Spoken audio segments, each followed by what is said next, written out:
Come on, Snake.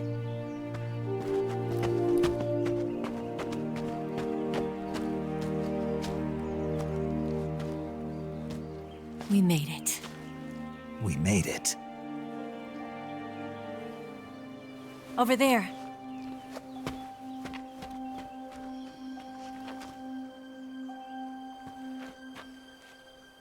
It's the boss, isn't it? I'll go get the wig ready to take off. Right. I'll leave you two alone. But come back in one piece, okay?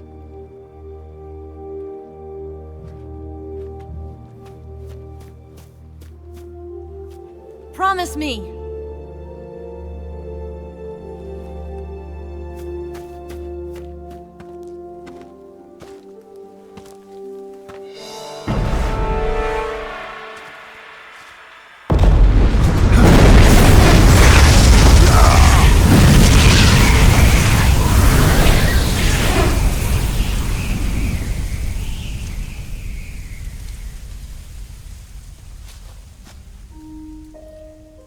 Life's end.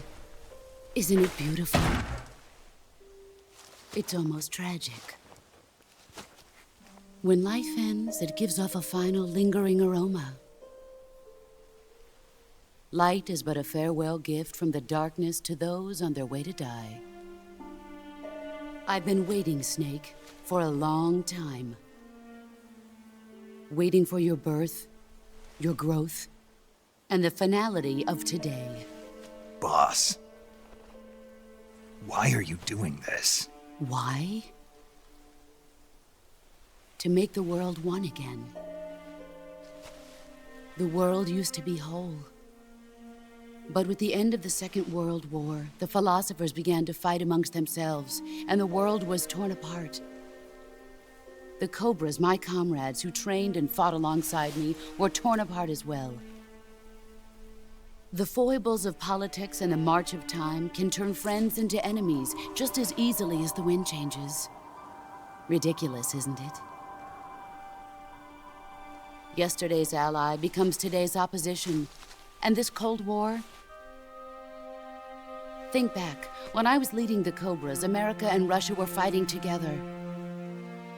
Now, consider whether America and Russia will still be enemies in the 21st century. Somehow I doubt it.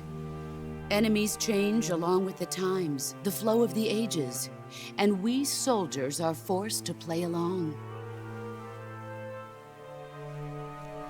I didn't raise you and shape you into the man you are today just so we could face each other in battle. A soldier's skills aren't meant to be used to hurt friends. So then what is an enemy? Is there such a thing as an absolute timeless enemy? There is no such thing, and never has been. And the reason is that our enemies are human beings like us. They can only be our enemies in relative terms. The world must be made whole again.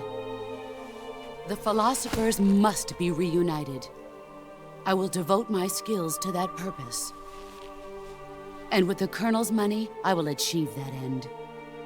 Just as I once created the Cobras. They are my family.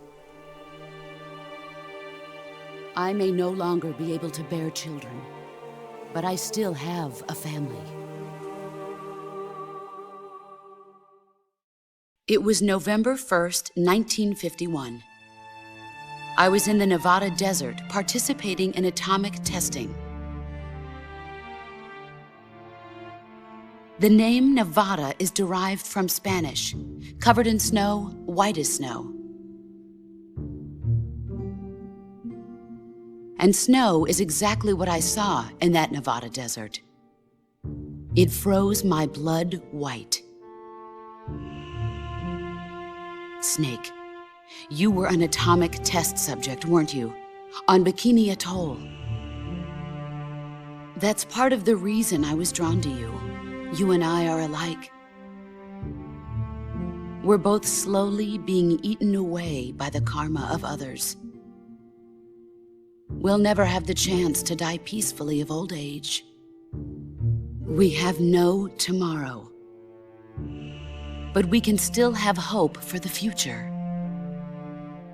In 1960, I saw a vision of the ideal future from space. 3 years earlier, the Soviet Union had succeeded in launching Sputnik, the first man-made satellite in history, into orbit.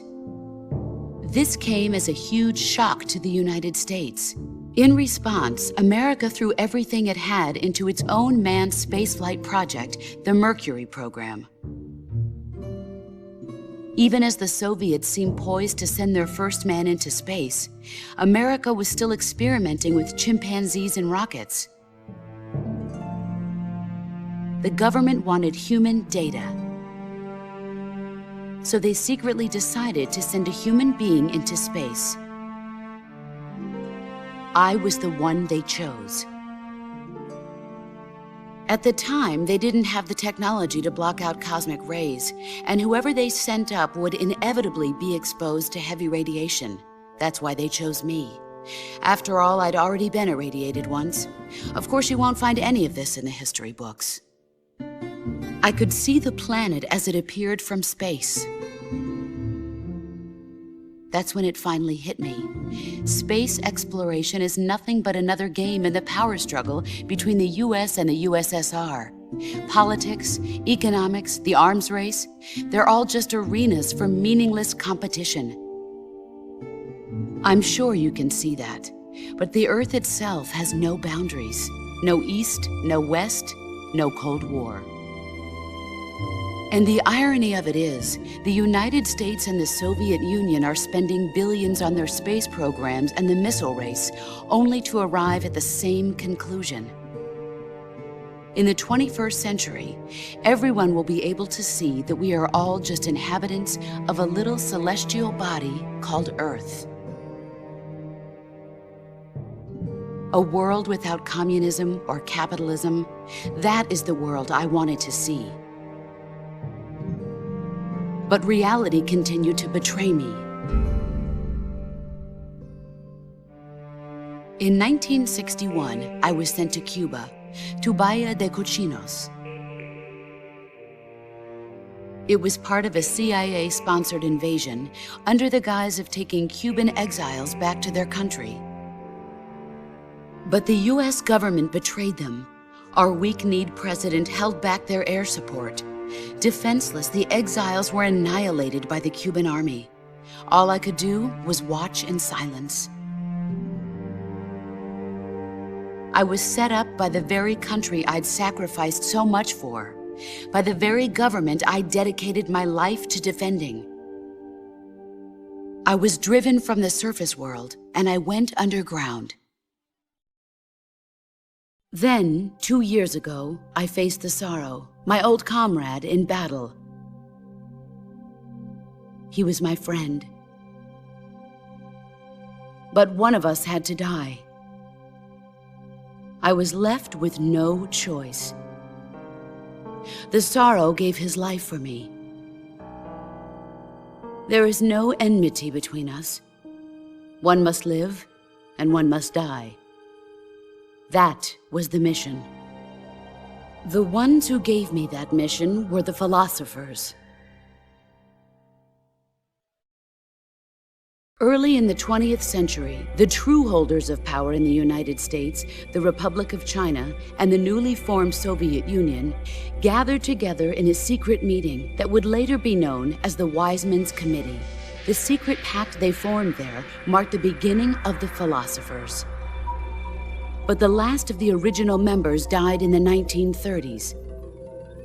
After that, the organization began to run out of control, and the Wise Men's Committee degenerated into a mere shell of its former self. The philosophers of today have no sense of good or evil. Their influence extends to countries and organizations involved in every aspect of every war. They have become war itself. That's how they operate. The sacrifices of war cause a shift in the times. This shift leads to renewed conflict, and in turn triggers the next war. Like a nuclear chain reaction, each conflict sparks countless others, forming an endless spiral that will continue on for eternity. Do you understand what I'm saying, Snake? By consuming me and you, the philosophers intend to keep that cycle going forever. It was my father who explained all of this to me. He was one of them. You see, I am the last remaining child of the philosophers. But after he revealed the truth, my father was killed by that same shapeless, formless organization. And my father isn't the only thing the philosophers have taken from me. In June of 1944, the Cobras and I took part in the landing at Normandy. We'd been given a top-secret mission to locate and destroy enemy V-2 rocket installations. I was pregnant at the time. The sorrow was the father. I gave birth on the field of battle. A beautiful baby boy. But my child was snatched away from me by the philosophers.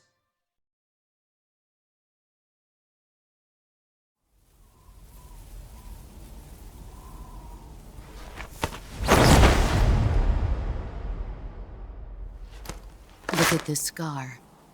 This is proof that I was once a mother. I gave up my body and my child for my country. There is nothing left inside me now. Nothing at all. No hatred, not even regret. And yet sometimes at night, I can still feel the pain creeping up inside me, slithering through my body like a snake.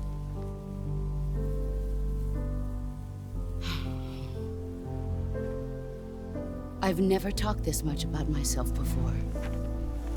Thanks. Thanks for listening to me.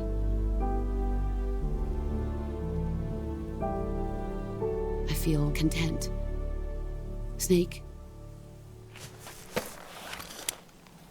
commence the operation.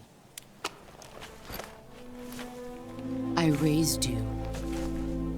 I loved you. I've given you weapons, taught you techniques, endowed you with knowledge. There is nothing more for me to give you. All that's left for you to take is my life, by your own hand. One must die, and one must live. No victory, no defeat. The survivor will carry on the fight. It is our destiny. The one who survives will inherit the title of boss. And the one who inherits the title of boss will face an existence of endless battle. I'll give you 10 minutes. In 10 minutes, MiGs will come and bomb the hell out of this place. If you can beat me in less than 10 minutes, you'll be able to escape in time. Let's make this the greatest 10 minutes of our lives, Jack. Boss. You're a soldier. Finish your mission. Prove your loyalty. Face me. I come.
Excellent, Jack.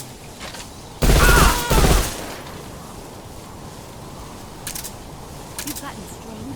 Let's see what you're made of.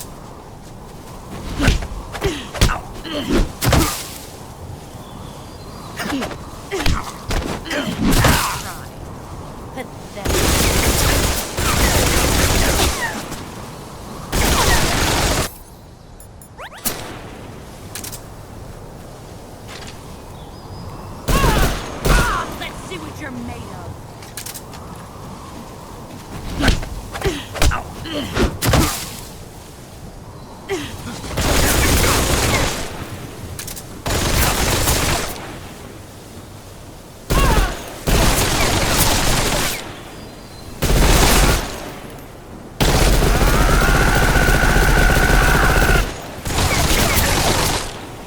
Let's see what you're made of.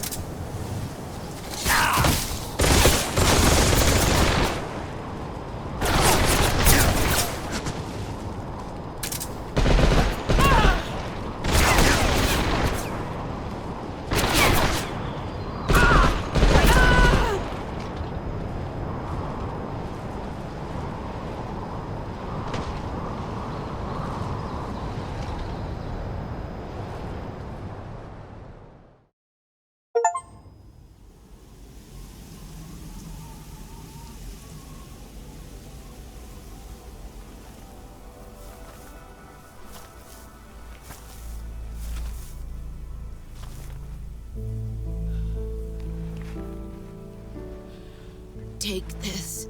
Keep it safe.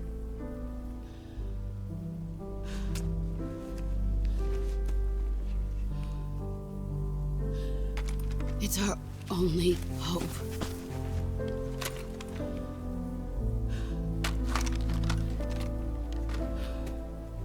A patriot? Why are you giving me this? Jack. Or should I say, Snake? You're a wonderful man. Kill me. Kill me now. Do it.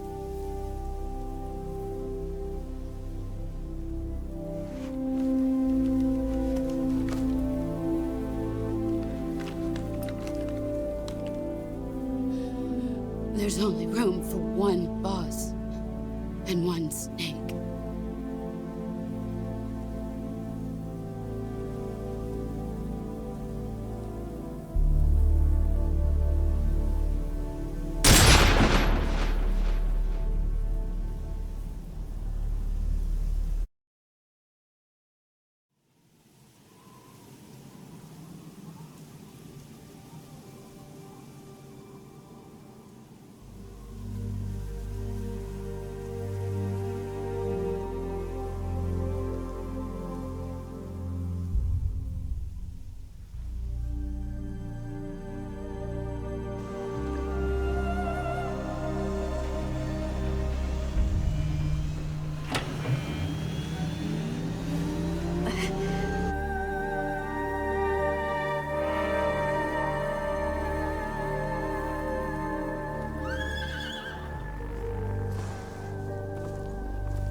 Ready to go, Snake?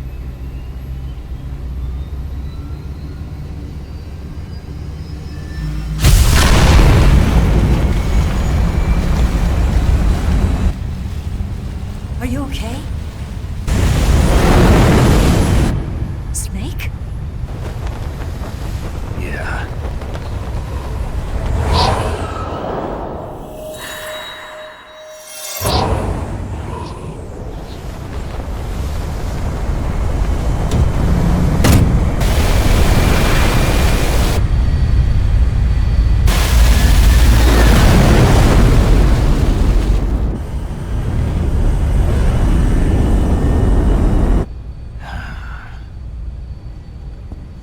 I told you you could trust me.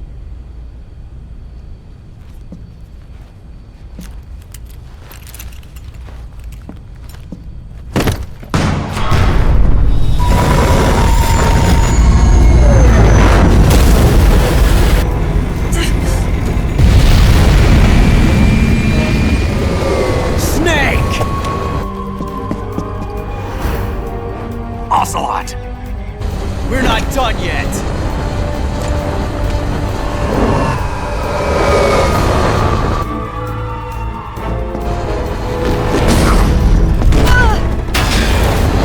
Damn!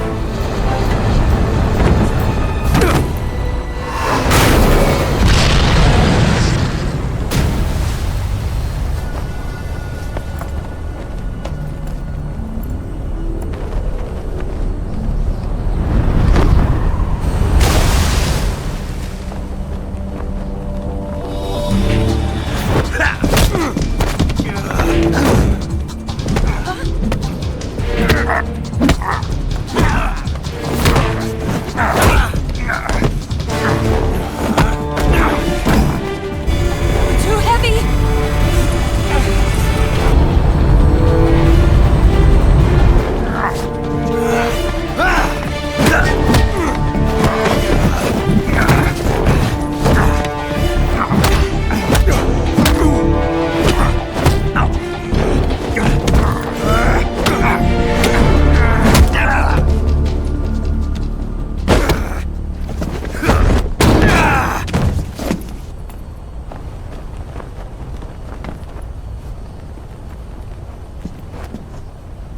Snake, try to remember some of the basics of CQC.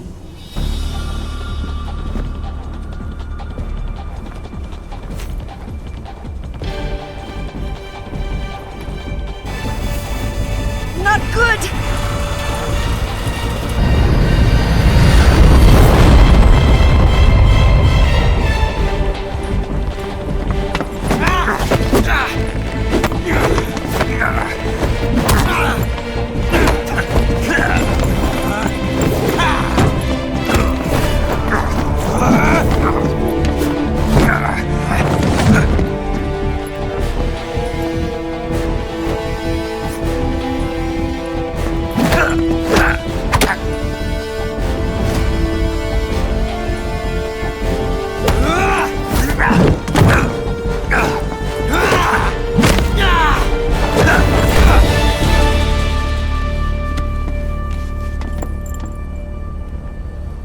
I picked up a few new moves.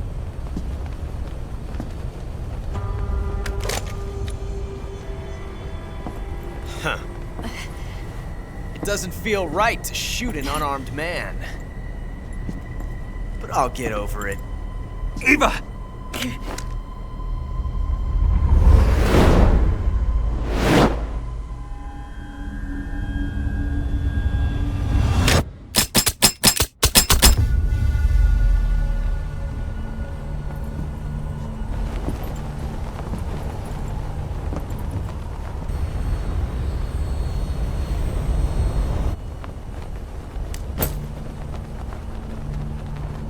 What do you say to one last showdown? Yeah, all right.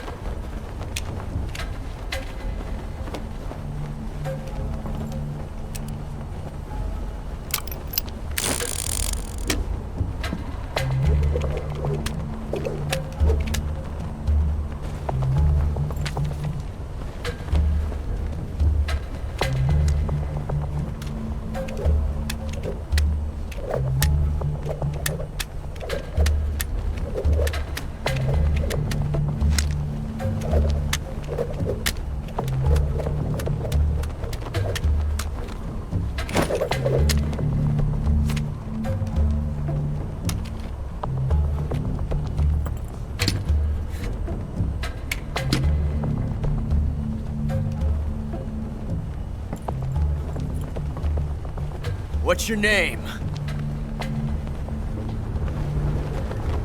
Snake. No. Not that name. You're not a snake, and I'm not an ocelot. We're men with names. My name is Adamska. What's yours? John. Very well, John. Plain name. But I won't forget it.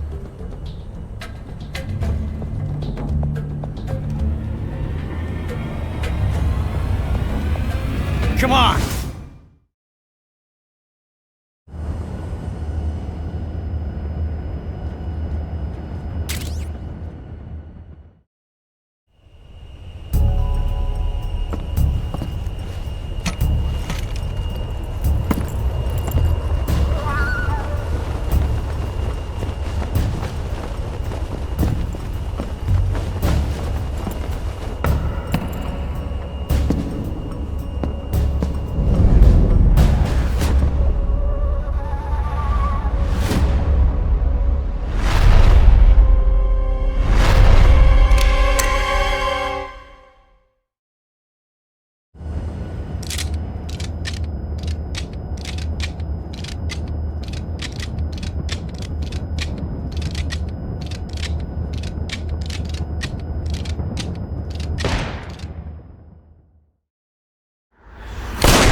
It's a blank.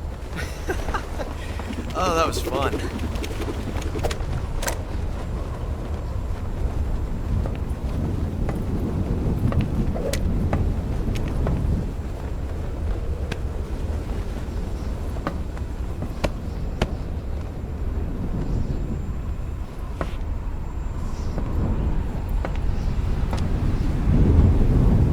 Till we meet again, John.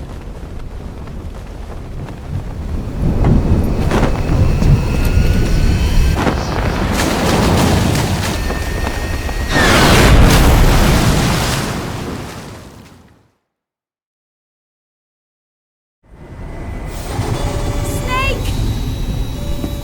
Give me a hand! Pull!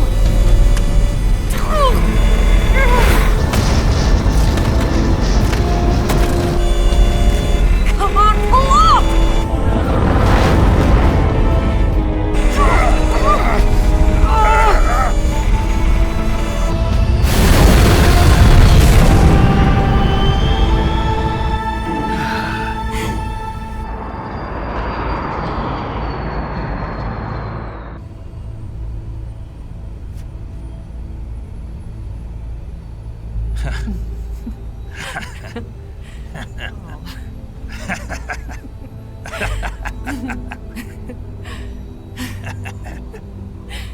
We made it. Yeah, we sure did.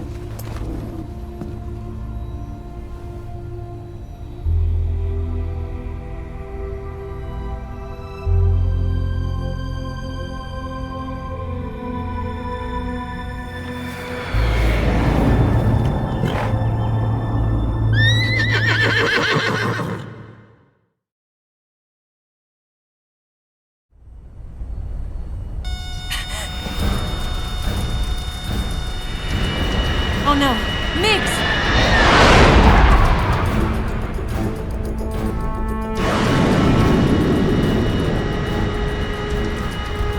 There's no way out! What are we gonna do? We've come too far to let them stop us now.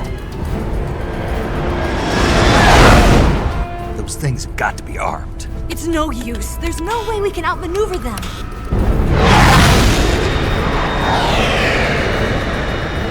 They're gonna shoot us down. We were so close. Weapon systems on. Locked on target. I got towed. You were great, Eva. Huh? Thanks.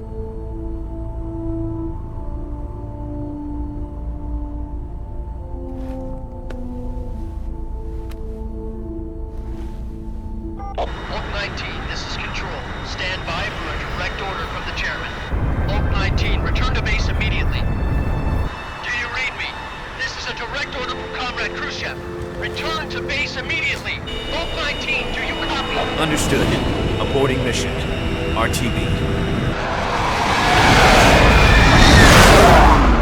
Look! The MiGs are turning back! Woo!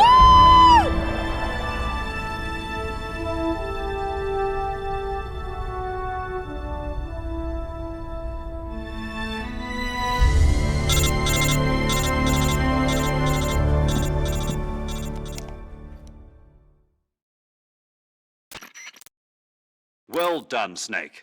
The MiGs disengaged. Most likely under orders from Khrushchev. Was this his way of helping us? Who knows? Maybe he didn't want things to get messier than they already are. Or maybe he just wanted us to owe him one. The important thing is, you made it out alive. As long as Khrushchev is with us, I don't think they'll be coming after you. It should be smooth sailing all the way to Alaska. I'm sending someone out to Galena Base to meet you. To meet me? The DCI and the President himself are waiting at Langley. Don't keep them waiting.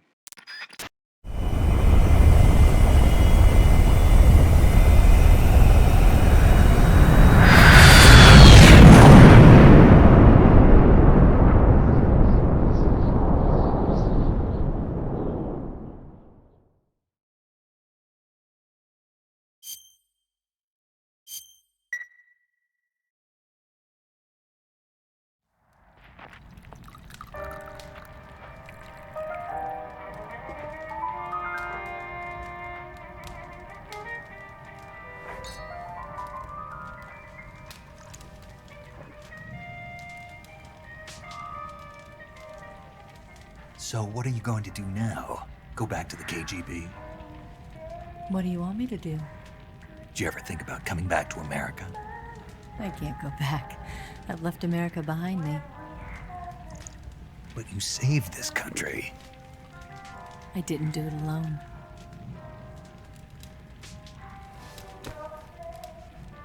And I still owe you a dinner.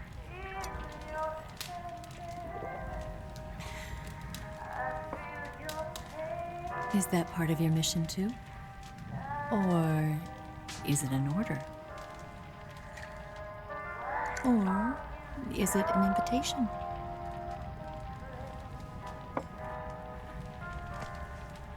Or a proposal?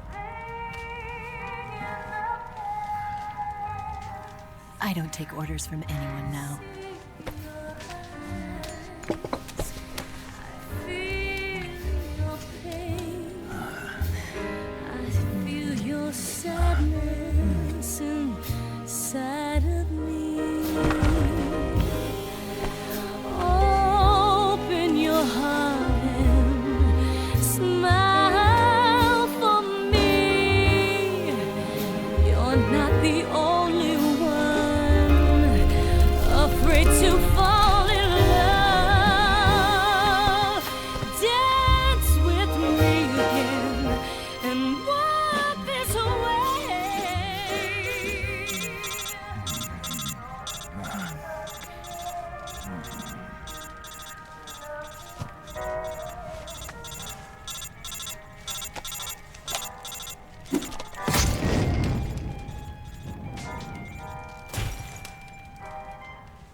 Scholars tell us that the first spy in history was the snake in the book of Genesis.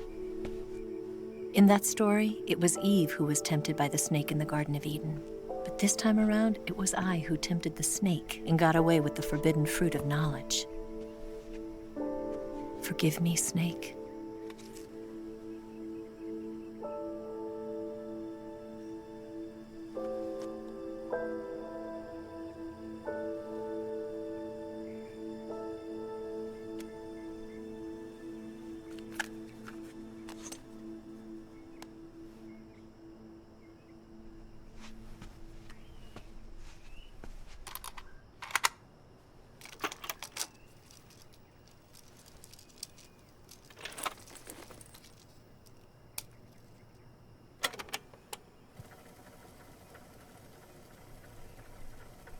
Good morning, Snake.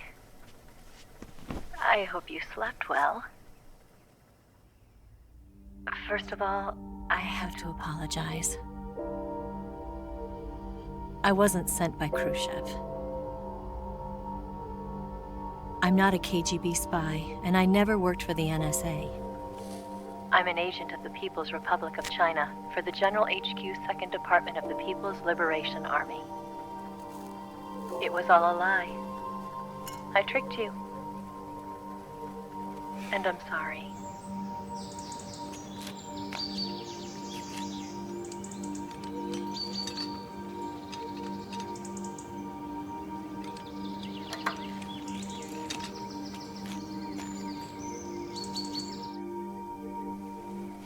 The philosophers still exist in China, too. You see, my mission was to find out where Volgin was hiding the philosopher's legacy and steal it. So I infiltrated his base as a KGB spy. The 2 NSA codebreakers who defected in 1960 were actually both men. The real Adam never showed up at the meeting place, saving me the trouble of having to eliminate him. I sneaked in by pretending I was Eva. And you and Sokolov and Volgin, you all believed me. The philosopher's legacy was originally held in common between the US, Soviet Union, and China. We couldn't let the Russians and the Americans take it all for themselves. The Chinese government had its eye on the legacy, too. I got the film containing the legacy, and also the nuclear missile launch data from the Shagohod.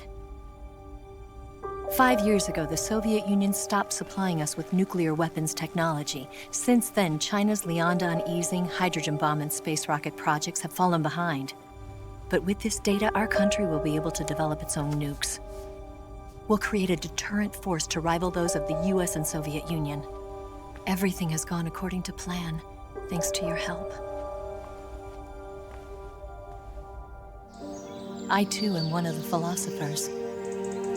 I'm an agent of the philosophers, a graduate of one of their charm schools. I was raised in a joint US-Soviet-Chinese facility to become a sleeper agent. This was before the war. Back then, they were collecting children from all over the world. As a result, I'm indistinguishable from a native-born American. So it didn't surprise me when you and Volgin couldn't tell the difference. But she knew right from the beginning. She knew because before the war, she was at one of the philosopher's schools too, as an instructor. The boss was the only one I couldn't fool. She was the only one who knew I was a fake. She told me everything. Why did she open her heart to me like that? At the time, I couldn't understand it. But now, I think I do. Snake. She wanted you to know the truth. She chose me to tell you. That's why she saved my life. I've lied to you so many times, but not this time. My orders from the government were to obtain the legacy and to eliminate everyone who knew the truth about what happened. In other words, I'm supposed to kill you.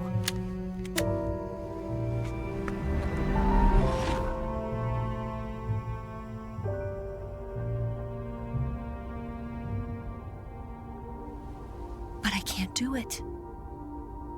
Not because we loved each other. And not because you saved my life. But because I made a promise to the boss. And I intend to keep it. I just wanted you to know. And you have to live.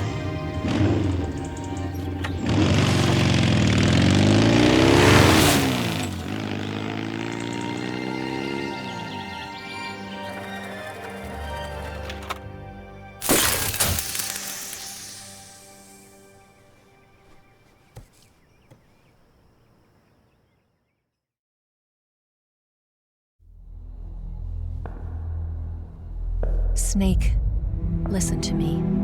She didn't betray the United States. No. Far from it. She was a hero who died for her country. She carried out her mission knowing full well what was going to happen. Self-sacrifice. Because that was her duty.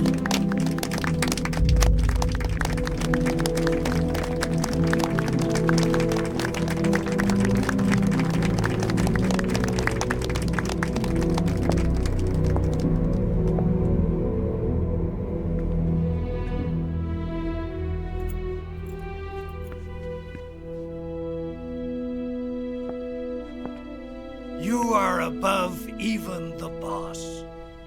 I hereby award you the title of Big Boss.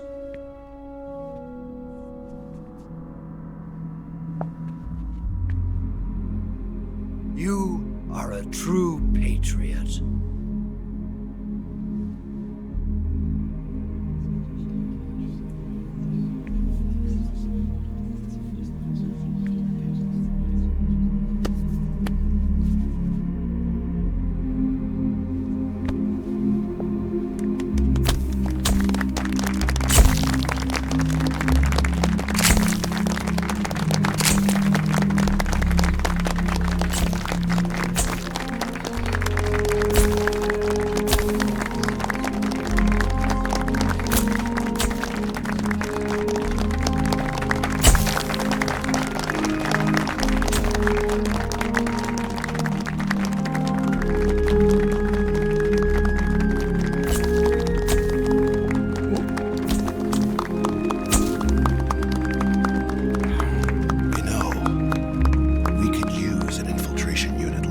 In the army. Someone like him to handle our top secret sneaking missions for us. A man who combines the qualities of a soldier and an agent. The boss's defection was a ruse set up by the US government. It was all a big drama staged by Washington so they could get their hands on the philosopher's legacy. And the boss was the star of the show. They planned it so that they could get the legacy that Colonel Volgin inherited and destroy the Shagohod at the same time. Only a legendary hero like the boss could have earned Volgin's trust. Finding out where the philosopher's legacy was hidden was to be her greatest mission. Everything was going according to plan. But then something happened that no one could have predicted. Colonel Volgin fired an American-made nuclear warhead at Sokolov's research facility. Khrushchev demanded that the US government provide proof that it wasn't involved. They couldn't just abort the operation to steal the legacy. So the operation itself was greatly expanded and revised. The authorities in Washington knew that in order to prove its innocence, they'd have to get rid of the boss, and that one of their own would have to do the job. The public couldn't be allowed to find out about it. Not ever. This, they concluded, would be the best way to keep the whole thing under wraps. The boss wouldn't be allowed to come back home alive, and she wouldn't be allowed to kill herself. Her life would be ended by her most beloved disciple. That was the way the government wanted it. That was the mission she was given, and she had no choice but to carry it out. Her death at your hands was a duty she had to fulfill. Out of duty, she turned her back on her own comrades. A lesser woman would have been crushed by such a burden. The taint of disgrace will follow her to her grave. Future generations will revile her. In America as a despicable traitor with no sense of honor. And in Russia as a monster who unleashed a nuclear catastrophe. She will go down in official history as a war criminal. And no one will ever understand her. That was her final mission. And like a true soldier, she saw it through to the end. But I think she wanted you of all people, to know the truth. She wanted to live on, in your memory. Not as a soldier, but as a woman. But she was forbidden to tell you herself. And that's why she told me. Snake, history will never know what she did. No one will ever learn the truth.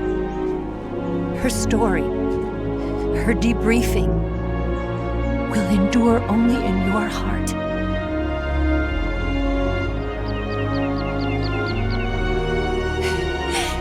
Everything she did for her country. She sacrificed her life and her honor for her native land. She was a real hero. She was a true patriot.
Yes, Grozny Grad and the Granin Research Facility have both been wiped out without a trace.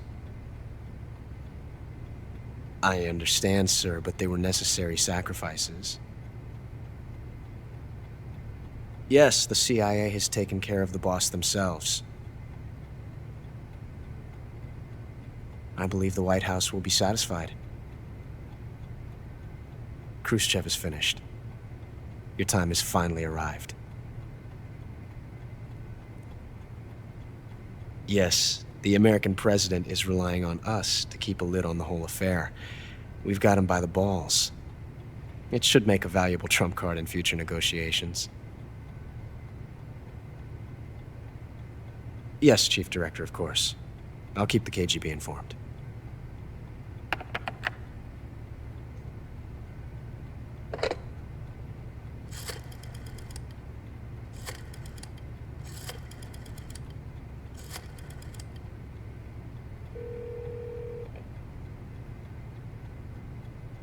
Yes, it's me.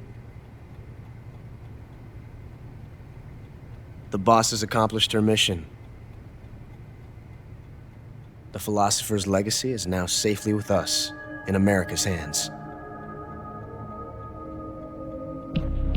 With this money, yes, the philosophers can finally be revived. The film we handed the Chinese was a fake. Peking must be in an uproar right about now. I'm afraid so. Only half the money has made it back to the United States. The KGB must still have part of the legacy. Yes, the weapon has been reduced to ashes. That's right. Grozny Grad has been obliterated by the Davy Crockett we brought in as well. Yes, that was the boss's work too. Speaking of which, I've obtained something from Granin that you might find interesting. It's a revolutionary new nuclear attack system. Perhaps it might just come in handy someday. Yes, we have Snake to thank for that. Khrushchev believed it as well. Yes, they bought our story. I don't think they'll be making a fuss. The secondary alert has been lifted as well. And the Soviets still haven't discovered my true identity. They have no idea that I've been triple-crossing them.